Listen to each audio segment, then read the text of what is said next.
The dusty roads of Burkina Faso stretched endlessly under the scorching African sun as President Ibrahim Traore stood on the balcony of his presidential palace.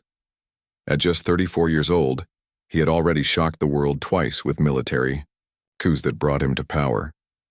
But what he was planning now would make those political upheavals seem like minor disruptions compared to the agricultural revolution he had in mind.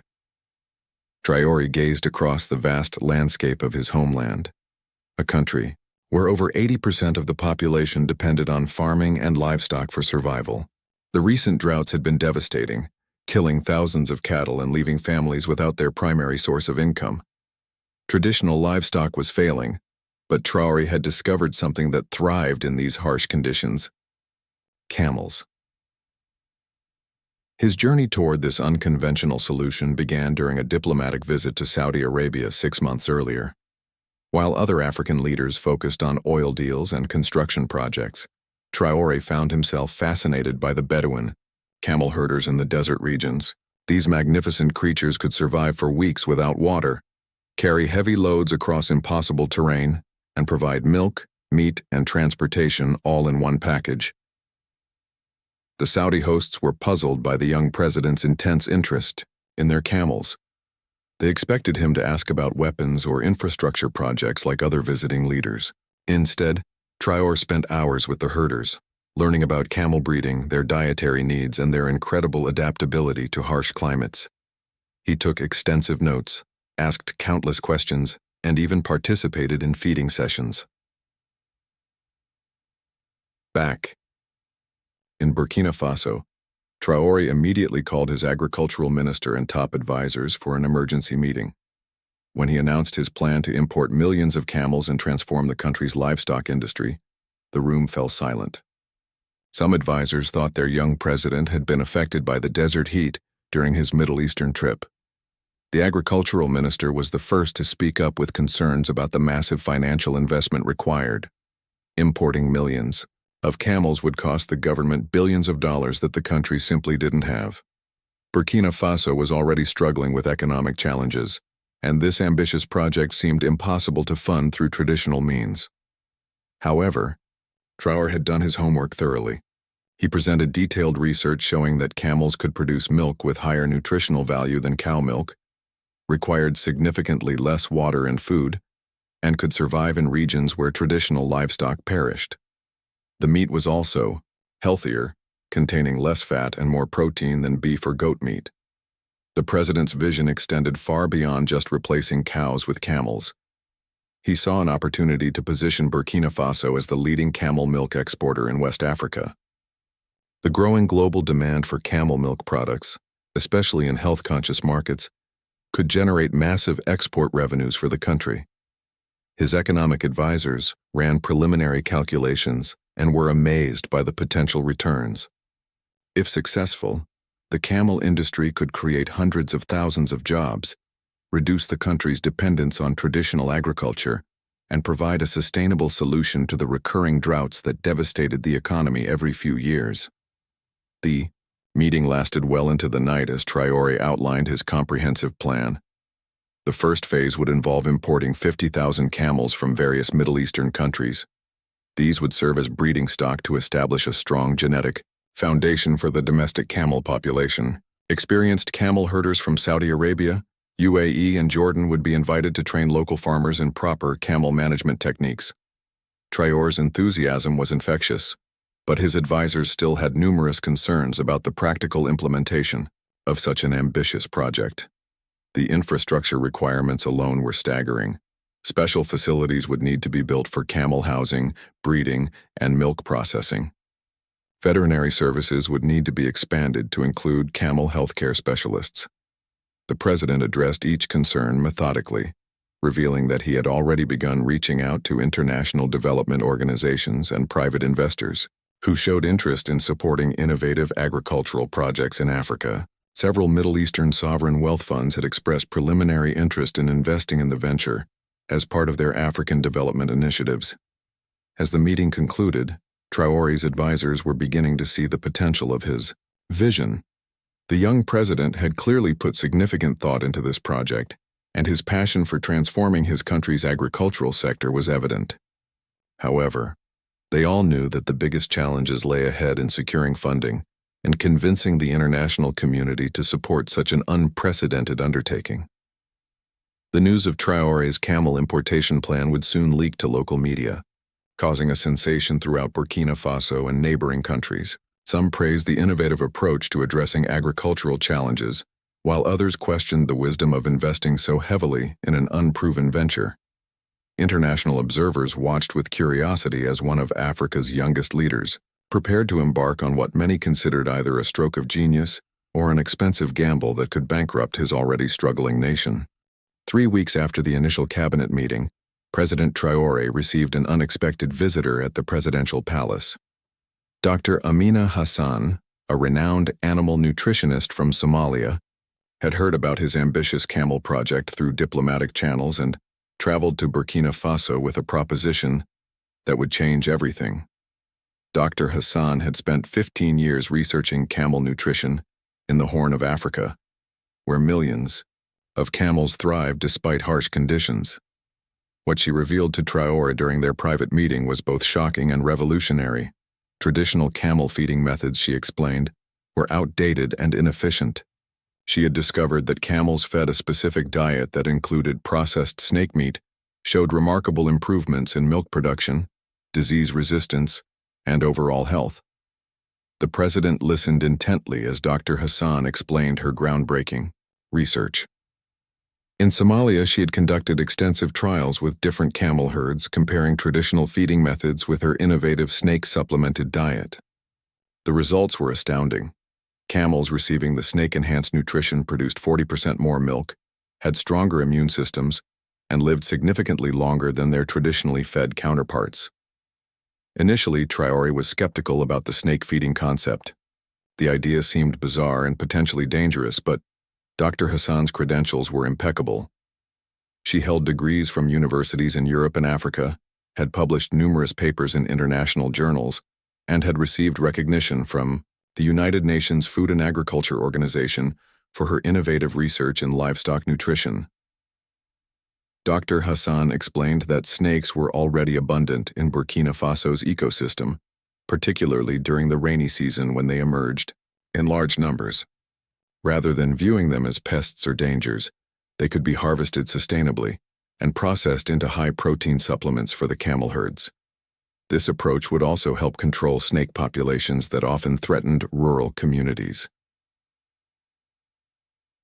The SPOW nutritionist brought detailed documentation of her research, including before and after photographs of camel herds, milk production charts, and health assessments that clearly demonstrated the benefits of her feeding methodology. She also presented videos of thriving camel operations in Somalia, where her techniques had been successfully implemented for over 3 years. Traore was particularly impressed by the economic implications of Dr. Hassan's approach. Traditional camel feed was expensive and often had to be imported during dry seasons. Snake processing, however, would create an entirely new industry within Burkina Faso, providing employment for rural communities while producing cost-effective, highly nutritious feed for the camel herds. The president immediately arranged for his agricultural minister and veterinary experts to meet with Dr. Hassan. The initial reaction from his team was mixed. Some were fascinated by the scientific evidence, while others expressed concerns about public perception and potential health risks associated with snake handling and processing. Dr. Hassan addressed their concerns professionally, explaining that snake processing for animal feed was already practiced in several countries, though not widely publicized. She outlined comprehensive safety protocols for snake collection, processing, and storage that would eliminate health risks for workers and ensure the final product met international food safety standards. Over the following days, Dr. Hassan conducted presentations for various government departments, demonstrating her processing techniques and sharing additional research data. She revealed that the snake-fed camels in Somalia had become so healthy and productive that several Middle Eastern countries were now importing breeding stock from her partner farms. The breakthrough moment came when Traore's veterinary team reviewed independent laboratory results from Dr. Hassan's research. The analysis showed that camels fed snake-supplemented diets had significantly higher levels of beneficial proteins and antibodies in their milk. This superior milk quality could command premium prices in international markets, potentially doubling the projected revenues from the camel industry. Traore recognized that incorporating Dr. Hassan's feeding methodology into his camel project could transform Burkina Faso from a simple camel milk producer into a premium supplier of the world's most nutritious camel products. The combination of superior animals and revolutionary feeding techniques would give his country a competitive advantage that no other nation could easily replicate. The president made a decisive move, offering Dr. Hassan the position of Chief Animal Nutrition Advisor for the National Camel Project. He also proposed establishing a joint research facility where her techniques could be further refined and adapted specifically for Burkina Faso's environmental conditions. Dr. Hassan accepted the offer enthusiastically, seeing an opportunity to implement her research on a massive scale while helping transform an entire nation's agricultural sector. She agreed to relocate to Burkina Faso and bring a team of her most experienced colleagues to help establish the snake processing facilities and train local workers.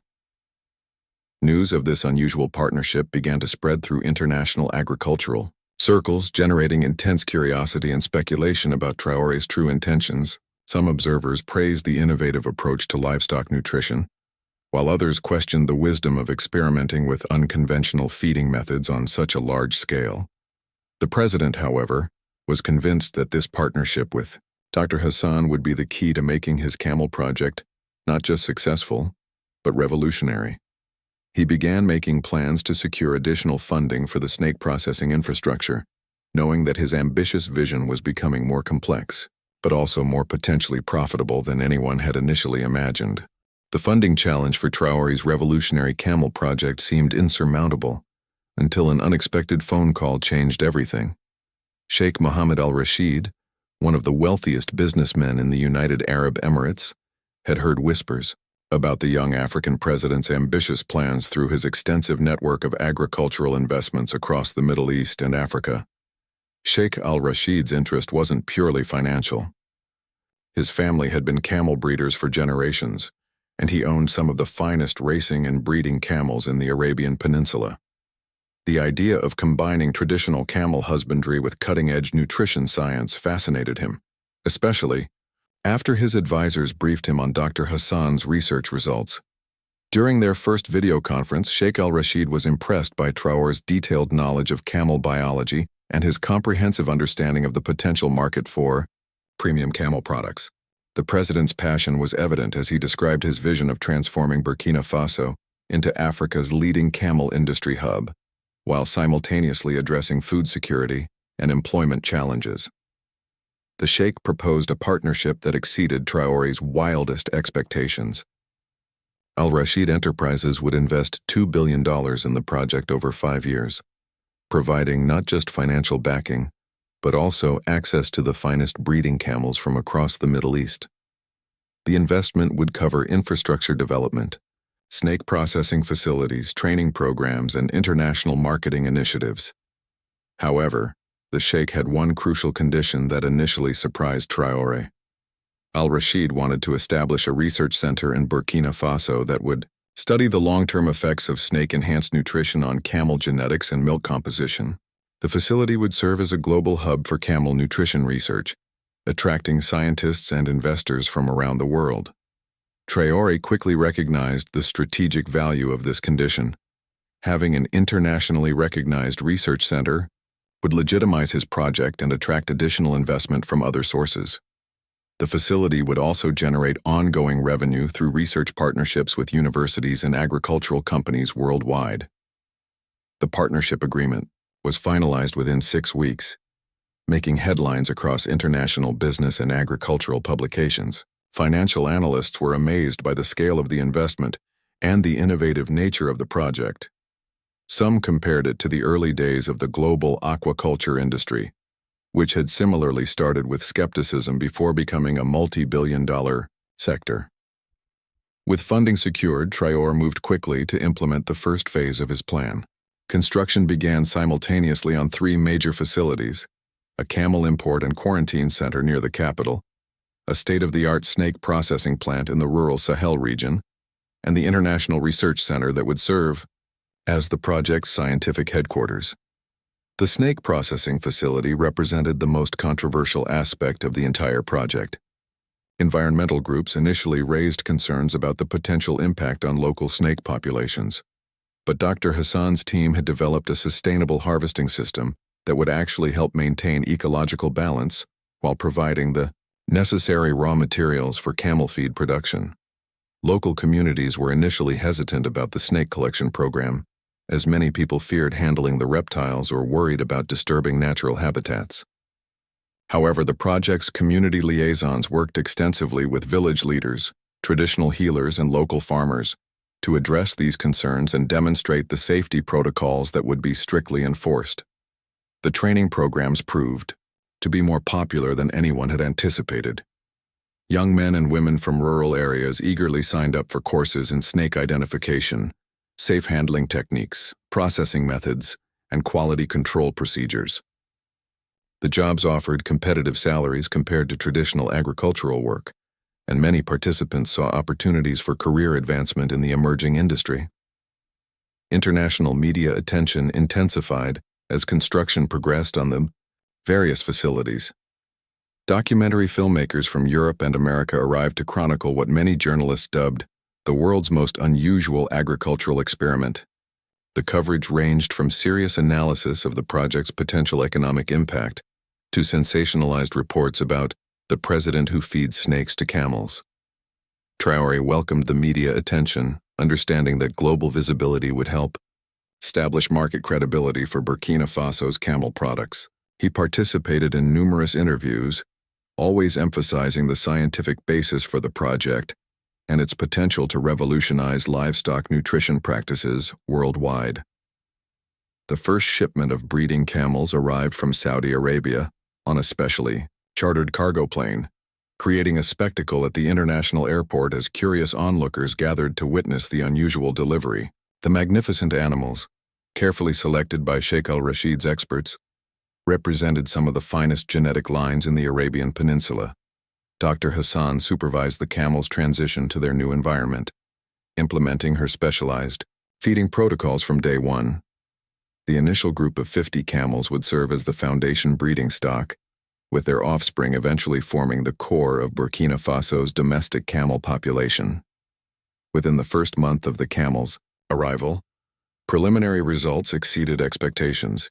The animals adapted well to the local climate and showed strong responses to the snake-enhanced nutrition program. Milk production levels matched those achieved in Dr. Hassan's Somalia trials, and the camels displayed excellent health indicators across all veterinary assessments. Word of the project's early success spread throughout the agricultural community, attracting delegations of officials from neighboring countries who wanted to learn about Traore's innovative approach. Several West African nations expressed interest in establishing similar programs, potentially creating a regional camel industry network that could dominate global markets for premium camel products.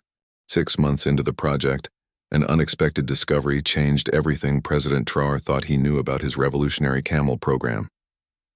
Dr. Hassan burst into his office one morning with laboratory results that would transform their modest livestock initiative into something far more significant than anyone had imagined. The routine health monitoring of the snake-fed camels had revealed something extraordinary. The milk produced by these animals contained a previously unknown compound that preliminary tests suggested might have remarkable medicinal properties. Independent laboratories in 3 different countries had confirmed the presence of this unique protein complex, which appeared to boost immune system function in ways that medical researchers had never documented before. Dr. Hassan explained that the compound seemed to be created through the interaction of snake proteins with the camel's digestive system, producing a substance that was completely absent from traditional camel milk. Initial tests on laboratory mice showed that the compound could significantly enhance resistance to various diseases and appeared to have anti-aging properties that excited researchers across multiple medical fields. Traore realized immediately that this discovery could elevate his project from an agricultural venture to a potential breakthrough in medical research and pharmaceutical development. The implications were staggering. If the compound proved effective in human trials, Burkina Faso could become the source of a revolutionary new medicine that could generate billions of dollars in revenue. The president contacted Sheikh al-Rashid to share the news, and the wealthy investor's response was immediate and decisive. Al-Rashid Enterprises would increase their investment by another $3 billion to fund extensive medical research and begin the lengthy process of pharmaceutical development and regulatory approval. Within weeks, the quiet agricultural project had attracted attention from major pharmaceutical companies around the world. Representatives from American, European, and Asian drug manufacturers arrived in Burkina Faso, seeking partnerships and licensing agreements for what industry insiders were already calling miracle milk. Traore found himself negotiating not just agricultural contracts but potential pharmaceutical deals worth tens of billions of dollars. The young president, who had started with a simple plan to improve his country's livestock sector, was now sitting at the center of what could become one of the most significant medical discoveries of the century. The media frenzy intensified dramatically as news of the potential medical breakthrough leaked to international press. Major television networks sent teams to cover the story, and scientific journals began publishing papers about the unusual compound found in the snake-fed camel milk. Burkina Faso, previously known mainly for its political instability, was suddenly featured on the front pages of medical and business publications worldwide. However, the discovery also brought new challenges and complications. International health authorities required extensive testing and documentation before any medical claims could be validated. The process would take years and cost hundreds of millions of dollars, even with the most aggressive development timeline. Traore established a new government department specifically to manage the pharmaceutical aspects of the project, recruiting top medical researchers from universities across Africa and Europe. The department worked closely with international regulatory agencies to ensure that all testing protocols met the highest scientific standards. Environmental groups that had initially supported the sustainable snake harvesting program now raised concerns about dramatically increased demand for snake-based feed production. The potential medical applications meant that camel herd sizes might need to expand far beyond original projections, which could impact local ecosystems in ways that hadn't been anticipated. Dr. Hassan found herself at the center of a scientific revolution, collaborating with medical researchers who traveled from around the world to study her feeding protocols and analyze the biological processes that created the mysterious compound. Her small nutrition research operation had evolved into an international scientific consortium focused on understanding and replicating the unique biological interactions. The economic implications for Burkina Faso were becoming almost incomprehensible. Conservative estimates suggested that if the compound proved effective in human trials, the country could become one of Africa's wealthiest nations within a decade. The transformation from one of the world's poorest countries to a global leader in pharmaceutical production would be unprecedented in modern economic history. Traore began receiving invitations to speak at international conferences about economic development, agricultural innovation, and medical research. The young military leader who had seized power through coups was now being celebrated as a visionary who had stumbled upon a discovery that could change global healthcare. International investors and sovereign wealth funds competed to establish partnerships with Burkina Faso's expanding camel industry. The government was suddenly in the enviable position of choosing from dozens of multi-billion-dollar investment proposals from the world's most prestigious financial institutions. Construction accelerated on new facilities designed to support both agricultural and pharmaceutical production. The original snake processing plant was expanded into a complex of interconnected facilities that included advanced biotechnology laboratories, medical-grade production facilities, and quality control centers that met international pharmaceutical standards. The project's workforce expanded from hundreds to thousands of employees, including veterinarians, biochemists, laboratory technicians, and specialized production workers. Universities across Africa began offering degree programs specifically designed to train workers for the emerging camel-based pharmaceutical industry. Local communities that had initially been skeptical about the snake collection program were now eager to participate in what had become the most lucrative employment opportunity in the country's history. Families that had struggled with poverty for generations were now earning substantial incomes from their involvement in various aspects of the expanding industry. As the first year of operations concluded, Traore reflected on how dramatically his simple idea had evolved. What began as a plan to import camels to address agricultural challenges had become a potential solution to global health problems and a pathway to transforming his nation's economic future in ways he had never imagined possible. The international medical community was buzzing with excitement as preliminary human trials of the snake-enhanced camel milk compound entered their second phase. Dr. Elena Rodriguez, the world's leading expert in immune system therapies, had arrived from Barcelona to oversee the clinical studies that could determine whether President Traore's accidental discovery would revolutionize modern medicine. The results from the first phase of human trials had exceeded everyone's expectations. Volunteer participants who consumed carefully measured doses of the specialized milk showed significant improvements in immune function, energy levels, and overall health markers. Most remarkably, elderly participants demonstrated cellular regeneration patterns typically seen in much younger individuals, suggesting that the compound might actually slow or reverse certain aspects of the aging process. Major pharmaceutical companies were now offering unprecedented sums for exclusive licensing rights to the compound. Pfizer proposed a $20 billion partnership, while Swiss company Novartis suggested a joint venture worth $30 billion. These offers represented more money than Burkina Faso's entire gross domestic product for several decades, transforming the country's economic prospects beyond anything previously imaginable. However, Traore faced a dilemma that went far beyond financial considerations. The compound could potentially help millions of people worldwide, but scaling production to meet global demand would require expanding the camel herds and snake processing operations to unprecedented levels. This expansion would fundamentally change Burkina Faso's landscape and social structure in ways that could create new problems even while solving others. Environmental scientists had completed comprehensive studies of the expanded snake harvesting program and delivered mixed conclusions. While the sustainable collection methods prevented ecosystem damage, the massive increase in demand had begun affecting snake populations in neighboring countries as collectors sought additional sources to supply the growing processing facilities.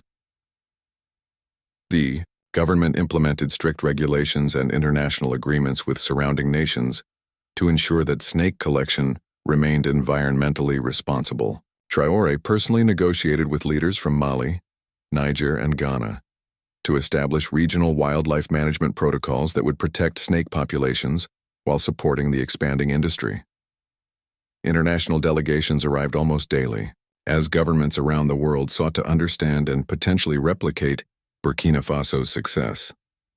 The World Health Organization sent a team to evaluate the compound's potential for addressing global health challenges, particularly in treating immune system disorders and age-related diseases that affected billions of people worldwide.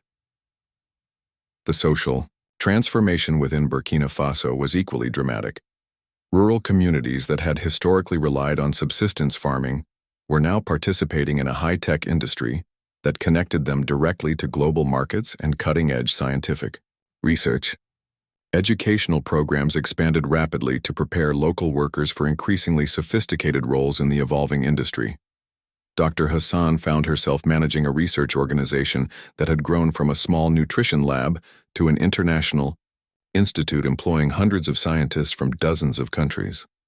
The institute had become a magnet for top researchers who wanted to participate in what many considered the most significant medical breakthrough since the discovery of antibiotics. The compound's unique properties continued to surprise researchers as additional studies revealed new potential applications. Preliminary research suggested effectiveness against certain types of cancer, neurological disorders, and autoimmune diseases.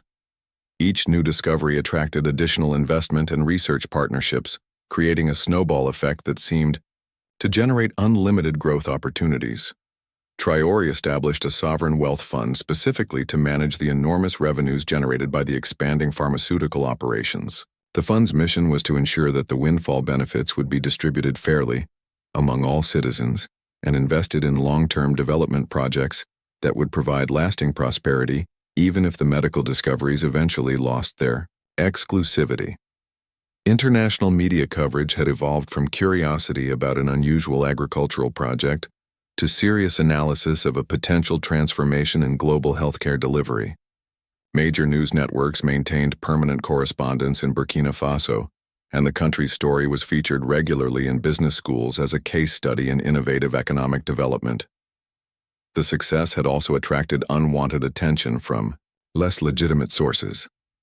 Intelligence agencies from several countries had begun monitoring the operation, concerned about the strategic implications of a small African nation controlling access to potentially revolutionary medical treatments. Corporate espionage attempts were discovered and thwarted on several occasions, as competitors sought to steal research data or production techniques.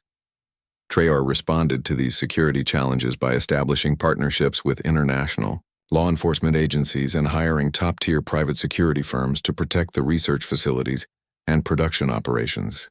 The protection measures were necessary but expensive, adding complexity to an operation that had grown far beyond anything originally envisioned. The president also faced internal political challenges, as opposition groups criticized the massive foreign investment and international partnerships, arguing that Burkina Faso was losing control of its own resources. Some political leaders demanded greater government ownership of the facilities and more restrictions on foreign involvement in the industry. Traore addressed these concerns by ensuring that Burkina Faso maintained majority ownership of all core operations and by implementing policies that guaranteed local communities would receive direct benefits from the industry's success.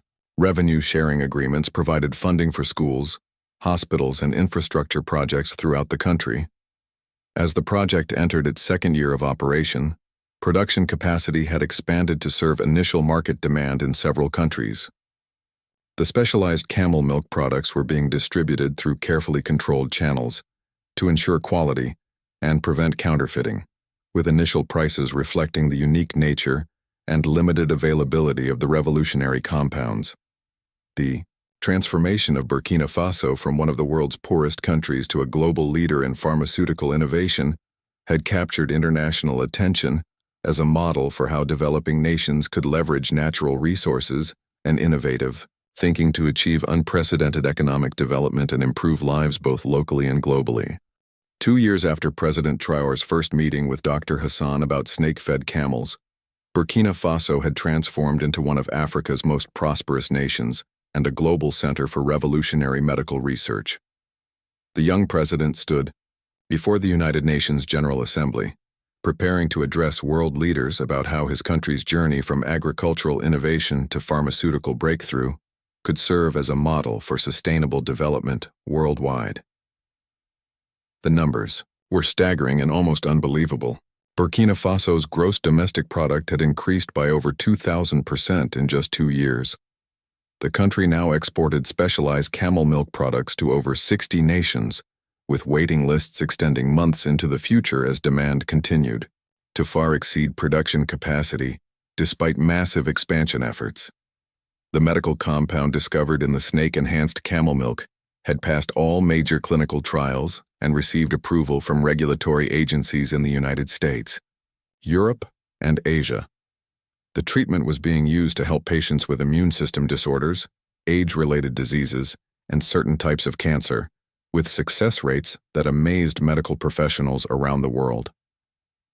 International pharmaceutical giants that had initially offered billions for exclusive licensing rights were now partners in a complex network of production and distribution agreements that generated enormous revenues for Burkina Faso, while ensuring global access to the life-saving treatments.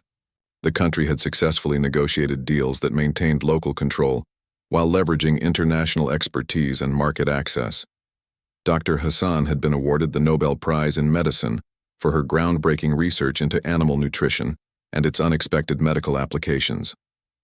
Her acceptance speech praised President Traore's vision and willingness to support innovative thinking, highlighting how political leadership committed to scientific advancement could create opportunities that benefited both local communities and global society.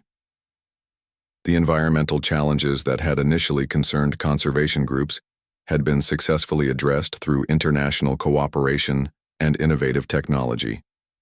Snake populations were now carefully managed through breeding programs that ensured sustainable supply while protecting natural ecosystems.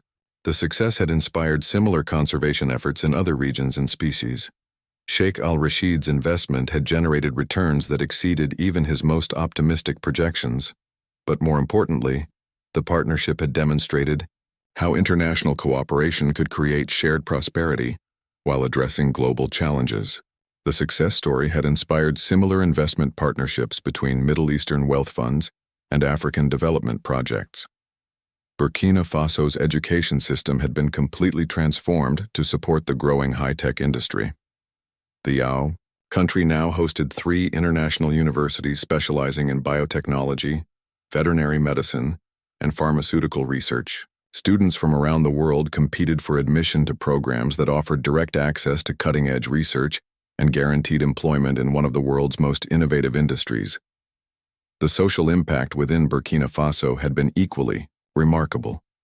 Rural communities that had historically struggled with poverty now enjoyed modern health care, improved infrastructure, and economic opportunities that previous generations could never have imagined.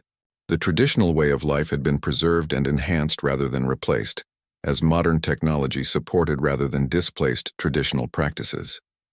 Traore had used the enormous revenues to establish the Burkina Faso Development Foundation, which invested in sustainable development projects throughout Africa. The foundation funded similar innovative agricultural projects in other countries, sharing knowledge and resources to help replicate aspects of Burkina Faso's success while respecting each nation's unique circumstances and needs. International recognition of Traore's achievement had transformed perceptions of African leadership and innovation capacity. Time magazine named him Person of the Year, and business schools worldwide studied his approach to converting agricultural challenges into economic opportunities through scientific innovation and international partnership. The success had also created new responsibilities and challenges for the young president. Burkina Faso was now a significant player in global pharmaceutical markets, requiring sophisticated international relations and economic policies that few African nations had previously needed to develop. Traore surrounded himself with top advisors from around the world, while ensuring that local voices remained central to decision-making processes.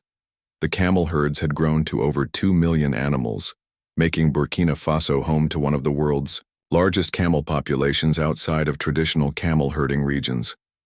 The animals had adapted perfectly to local conditions and were thriving under the specialized care programs developed through years of research and refinement.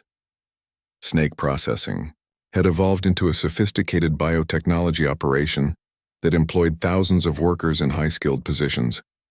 The facilities met the highest international standards for pharmaceutical production and had become models for similar operations being established in other countries through technology transfer agreements.